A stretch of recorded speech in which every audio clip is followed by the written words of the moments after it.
उसकी बुनियाद अगर किसी ने रखी थी तो वो मनमोहन सिंह जी ने रखी थी। और ये एक हिंदुस्तान के लिए बहुत बड़ी क्षति है कि आज ऐसे महान अर्थशास्त्री, गवर्नर भी रहे, प्रधानमंत्री रहे, फाइनेंस मिनिस्टर रहे, तो उनका जो कंट्रीब्यूशन है वो हिंदुस्तान कभी भूल नहीं सकता। बिल्कुल अमीन साहब, ये राजस्थान को लेकर मनमोहन सिंह जी के योगदान को, वैसे तो देश के प्रधानमंत्री थे, लेकिन कोई ऐसी बात आपको ध्यान आ रही हो जिसका जिक्र मनमोहन सिंह जी ने किया हो, या कोई ऐसा लम्हा जब किसी कार्यक्रम में या कहीं आपकी मुलाकात किसी बैठक के दौरान हुई हो? सादगी से रहते थे, कभी किसी की आलोचना नहीं करना, कभी किसी की बुराई नहीं करना। और उन्होंने कहा भी था कि इतिहास हमको याद करेगा।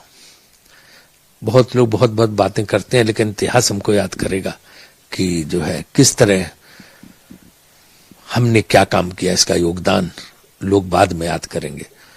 सच में डॉक्टर मनमोहन सिंह के योगदान को हम भुला नहीं सकते। और मुझे रह रहे की याद उनकी आती है, कैसे उनके साथ बैठ के क्या क्या बातें होती थी। एक बार उन्होंने मुझे कहा कि मेरा बड़ा मन है कि मैं अपने गांव में होके आऊं, लेकिन वो गांव पाकिस्तान में है, झेलम जिले में। तो मैंने कहा वहां क्या देखना चाहते हैं आप, आपका घर है वहां पे? कहने नहीं, घर तो नहीं, लेकिन उस स्कूल में जाना चाहते हैं जहां हम क्लास 4 तक पढ़े थे। तो ये उनके मन में वो इच्छा हमेशा रह गई, वो नहीं पूरी हो पाई। लेकिन मैं बताता हूँ, हर एक को अपना बचपन में उन्होंने बहुत संघर्ष किया। उनकी माँ बहुत ही कम उम्र में, जब वो थे बिल्कुल उन्हें होश भी नहीं था, बहुत छोटे थे, तभी उनकी माँ का निधन हो गया था।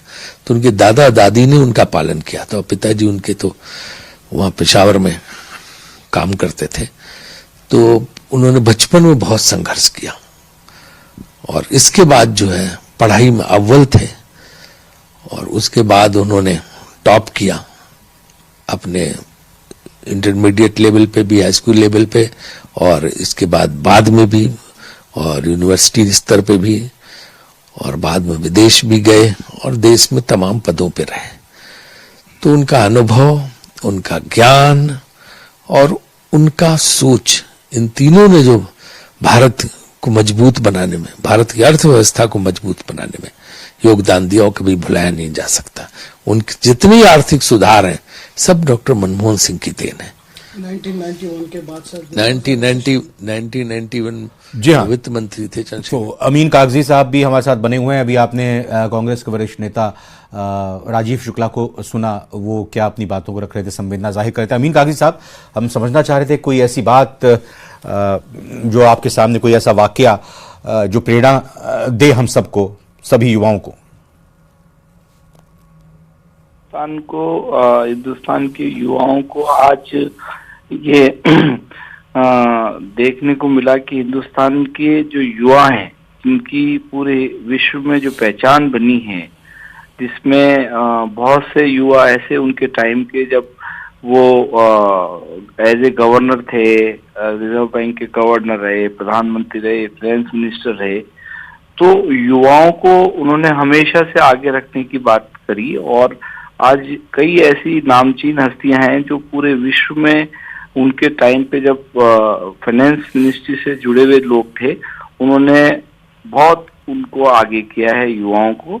और आज की उसी की वजह से आज हमारे हिंदुस्तान के कई ऐसे लोग हैं जो विश्व में जो आर्थिक जगत की बात करते हैं अगर, तो हिंदुस्तान के लोगों में कईयों का नाम आता है।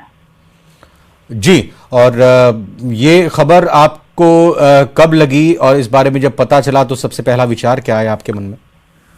देखिए, अभी थोड़ी देर काफी देर से 1.5-2 घंटे से हम देख रहे थे कि उनको इमरजेंसी में एम्स लेके गए थे, और तकरीबन 8:30-9 बजे से ये लगातार उनकी जो स्थिति थी वो टीवी पे सब लोगों को देख रहे थे। तो चिंता तो हो ही रही थी। और अभी थोड़ी देर पहले जब ये पता चला तो बड़ा सुन के बड़ा दुख हुआ। हमें तो मुझे तो खास तौर से उनसे पर्सनली मिलने के लिए 2-3 बार मौका मिला लाइफ में। और जब राज्यसभा के मतदान हुआ, यहाँ जब जयपुर जब वो पधारे, तो उनसे व्यक्तिगत मिलने का भी सौभाग्य मुझे प्राप्त हुआ है।